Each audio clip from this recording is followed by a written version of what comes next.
আসসালামু আলাইকুম রহমতুল্লাহ। সম্প্রতি ঘটে যাওয়া গত শুক্রবার কুমিল্লা বিশ্ব রোডে যে দুর্ঘটনা, প্রাইভেট কার উপরে কাভার্ড ভ্যান উঠে যাওয়া, এই ঘটনাটি দায়ী করবেন আপনি কাকে? দেখুন, আপনি লক্ষ্য করলেই বুঝবেন, যদি ত্রুটির দিক থেকে আসে সবার ত্রুটি আছে এখানে। প্রাইভেট কারটি ইউটার্ন নিচ্ছে, ওনার লক্ষ্য ছিল সঠিক, কিন্তু ওনাকে বামে তাকানো দরকার ছিল। কাভার্ড ভ্যান স্পিড গতি কমানো দরকার ছিল। হানিফ পরিবহনটি যদি উল্টা পথে না আসতো তাহলে এই দুর্ঘটনা ঘটে না। দায় যদি করতে হয়, প্রাইভেট কার যদি 20% দায়ী হয়, কাভার্ড ভ্যান যদি 20% দায়ী হয়, সেখানে গতি কমায়নি। হানিফ পরিবহন কেন উল্টা দিকে আসলো সেজন্য সে 60% অথবা তারও বেশি তাকে দায়ী করা উচিত।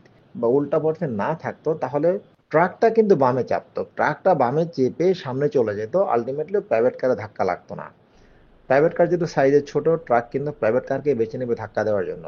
এতে করে তার ক্ষতি কম হবে। হানিফ পরিবহন বড়, সেজন্য সে তাকে বেছে নেবে না। হানিফ পরিবহন এখানে কেন আসলো? সে হচ্ছে গিয়ে নূরজাহানের যাত্রাবিরতি দিয়ে উল্টা পথ ধরে তারপরে গিয়ে সে তার সঠিক পথে এসে ঢাকা থেকে আবার চিটাগংয়ের উদ্দেশ্যে রওনা দেয়। এই দায়ভার সম্পূর্ণ হানিফ পরিবহনকে নিতে হবে। পুরো দেশে বিভিন্ন জায়গায় উল্টা পথে রাস্তা পাড়ি দিচ্ছে ভালো ভালো নামি দামি পরিবহনগুলো। এগুলোকে আমরা সোচ্চার হয়ে এদেরকে প্রতিহত করতে হবে যদি আমরা সড়ক দুর্ঘটনা আরো কমায় নিয়ে আসতে চাই। ধন্যবাদ।